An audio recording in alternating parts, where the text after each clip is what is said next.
Agora nós vamos iniciar falando das vasculites de pequenos vasos.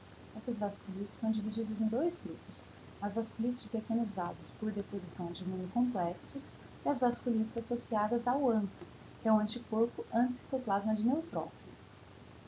Vamos começar pelas vasculites por deposição de imunocomplexos. O que são pequenos vasos? O pequeno vaso ele é completamente diferente daqueles grandes vasos que eu falei que tem 3 camadas, a adventícia, a camada média e a camada íntima. O pequeno vaso ele tem a célula endotelial e a membrana basal ao redor dessa célula endotelial. Então a gente está pensando aqui em arteríolas, vênulas e capilares. As vasculites por deposição de imunocomplexos, elas ocorrem quando há formação de imunocomplexos que vêm da circulação. Então, eles foram formados na circulação e se depositam nos pequenos vasos. Ou por imunocomplexos formados in situ.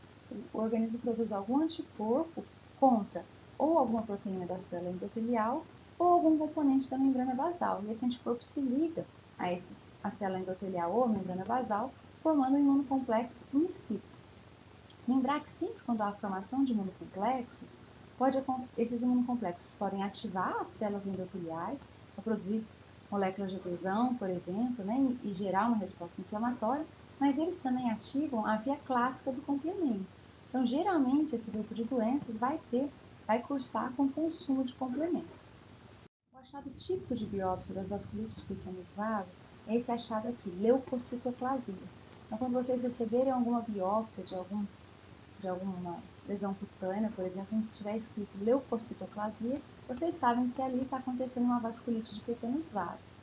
Porém, também podem ocorrer infiltrados de polimorfos nucleares e mononucleares, e uma característica das vasculites de pequenos vasos por depósito de imunocomplexo é uma imunofluorescência muito rica, em que a gente observa pela imunofluorescência depósitos de imunoglobulinas, que são os imunocomplexos, no endotélio ou na membrana basal, e também existe o depósito do complemento, das proteínas do complemento. A doença antimembrana basal glomerular, como o próprio nome já diz, é uma doença em que há a produção de anticorpos contra a membrana basal do glomérulo. Antigamente, antes dessa conferência de Chaperville de 2012, essa doença recebia o nome de síndrome de Goodpasture. Essa é uma doença causada pela formação in situ de imunocomplexos, Então, os imunocomplexos são produzidos na circulação e o antígeno é a própria membrana basal glomerular. Apesar do nome membrana basal glomerular, esses anticorpos, eles se ligam tanto à membrana basal glomerular quanto à membrana basal alveolar. Então, as manifestações clínicas dessa doença é uma glomerulonefrite, com necrose e formação de crescentes no rim do paciente, e também uma inflamação dos capilares pulmonares, causando uma manifestação que é extremamente grave, se chama hemorragia alveolar. Como tem inflamação dos capilares pulmonares, tem rompimento da parede desses capilares e extravasamento de sangue da circulação para dentro do alvéolo, levando o paciente rapidamente à insuficiência respiratória. Então, a doença antimembrana basal glomerular é uma doença extremamente grave. Como são graves todas as doenças em que há a chamada síndrome pulmão-rim. Então, quando as vasculites acometem tanto o pulmão quanto o rim. A vasculite por IgA antigamente era conhecida como púrpura de Enoch-Schönlein. Quando houve a conferência de Chaperville de 2012, os especialistas optaram por trocar o nome das vasculites, priorizando mais a fisiopatologia da doença e menos os epônimos. Por isso que houve essa mudança de nomenclatura. A vasculite por IgA, ela, ao contrário da vasculite antimembrana basal glomerular, ela é uma vasculite com bom prognóstico. Ela acomete geralmente crianças em idade pré-escolar que tiveram alguma virose de vias aéreas superiores. E essa virose, provavelmente, algum antígeno viral, foi complexado por algum anticorpo IgA e formou-se um imunocomplexo. Esse imunocomplexo, ele se deposita na pele, causando púrpuras palpáveis. E ele tem um aspecto gravitacional, ele vai se depositar mais em capilares dos membros inferiores. Por isso que a púrpura, mais frequentemente, acomete os membros inferiores e as nádegas. Lembrar que a púrpura é uma lesão de pele que não desaparece a dígito-pressão nem a vitropressão, porque ela é uma lesão em que há extravasamento do sangue, do vaso para o tecido. Ao contrário de um rash de um vírus, por exemplo, que geralmente ele desaparece a vitropressão, porque ele é causado por vasodilatação. Esses imunocomplexos podem se depositar também no trato gastrointestinal e o paciente pode apresentar dor abdominal e até fezes sanguinolentas. Os imunocomplexos podem se depositar também na sinóvia, causando artrite. Então, são as manifestações mais comuns nos pacientes com vasculite por IgA. Nas crianças, esse quadro clínico, como eu já falei, geralmente é brando e autolimitado. A gente trata apenas com sintomático e a criança melhora sozinha. Quando a vasculite por IgA acomete os adultos, ela pode causar, além desses sintomas, glomerulonefrite. Aí é um quadro um pouco mais grave e o tratamento é um pouco mais agressivo, é feito com corticoide e ciclofosfamida. A vasculite crioglobulinêmica ela é causada por um tipo de anticorpo chamado crioglobulina, que é um anticorpo que tem a propriedade de se precipitar no frio. Então ele está diluído na circulação, mas quando a temperatura do corpo abaixa um pouco mais, como nas periferias, por exemplo, ele pode se precipitar e aí causar uma inflamação no endotélio, aí se depositar no endotélio vascular e causar uma vasculite. Essa vasculite crioglobulinêmica tem uma característica de causar grande ativação da via clássica do complemento. Então, os pacientes com essa vasculite evoluirão com C3 baixo, C4 baixo, CH50 baixo. A vasculite crioglobulinêmica com frequência acomete o rim, causando glomerulonefrite membrana proliferativa. Acomete também muito a microcirculação dos nervos. Então, o paciente apresenta sinais de neuropatia, porque acomete a vasa nervorum. Na pele, ele causa púrpura. Existe uma grande associação, uma forte associação entre a vasculite crioglobulinêmica e a infecção pelo vírus da hepatite C. Aqui a gente mostra uma figura em que dá úlceras cutâneas causadas por esse depósito de crioglobulinas na extremidade.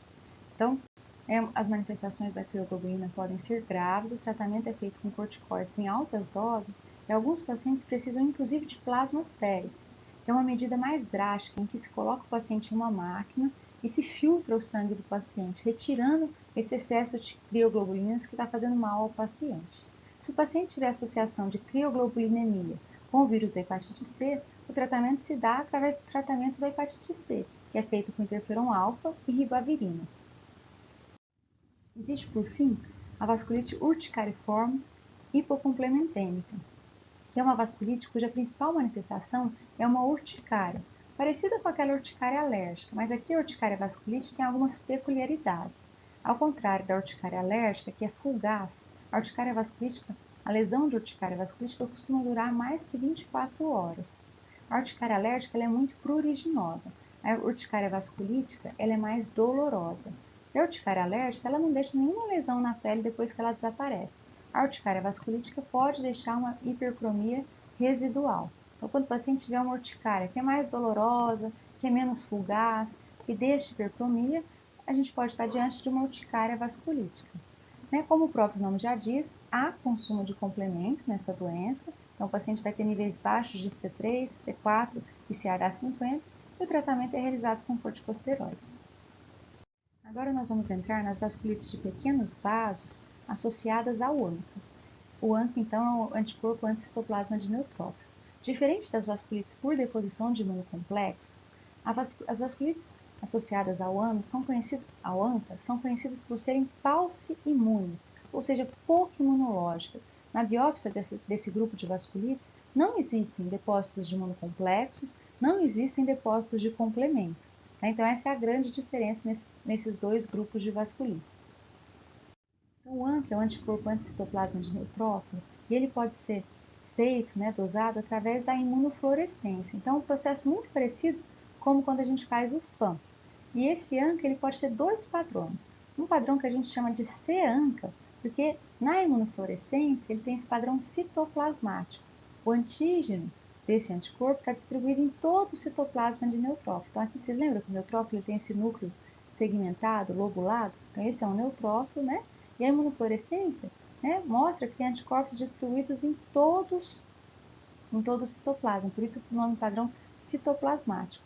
O antígeno do C-ANCA é uma proteína chamada proteinase 3, que se distribui por todo o citoplasma do neutrófilo. O C-ANCA está associado com uma doença chamada granulomatose com poliangeite, que a gente vai aprender logo mais. O P-ANCA é o ANCA, Então, o paciente tem anticorpos contra o citoplasma do neutrófilo, que na imunofluorescência dá um padrão de P, que é de periférico. Quer dizer que o antígeno contra qual esses pacientes têm anticorpos, eles ficam na periferia, eles ficam no citoplasma do neutrófilo, mas na periferia do núcleo. Então, a imunofluorescência mostra esse padrão periférico. O antígeno do p-ANCA se chama mieloperoxidase. O p-ANCA é típico de uma doença conhecida como poliangeite microscópica.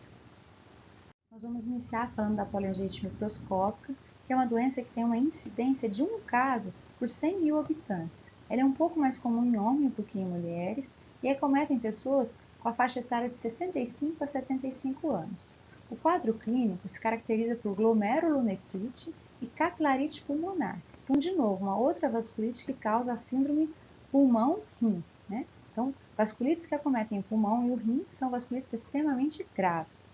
Nessa vasculite não há inflamação longe do vaso, que é o que a gente vai ver na granulomatose com poliangeite. Como eu já falei, o p-ANCA, que é o marcador típico dessa vasculite, não tem formação de granuloma, e o tratamento, como é uma doença que causa síndrome pulmão-rim, tem que ser agressivo e ela é uma doença que recidiva. Então, depois que a gente consegue controlar os sintomas do paciente, consegue controlar a inflamação, a gente deve deixar uma terapia de manutenção. Aqui a gente mostra um raio-x de um paciente que está tendo uma hemorragia alveolar, né, em decorrência da inflamação dos capilares pulmonares e extravasamento do sangue do capilar pulmonar para o alvéolo pulmonar. Então, a gente tem um velamento alveolar extenso, né? Esse paciente provavelmente está precisando de ventilação mecânica para manter os níveis de saturação adequados. Se a gente fizer uma broncoscopia nesse paciente, o aspirado da broncoscopia vai vir sanguinolento, porque está cheio de sangue naquele alvéolo. Né? Tem um achado típico, inclusive, de hemorragia alveolar, que é quando a gente encontra os macrófagos cheios de hemosiderina. São os macrófagos do pulmão tentando digerir aquela hemácia que está solta ali no alvéolo para tentar melhorar a ventilação do paciente.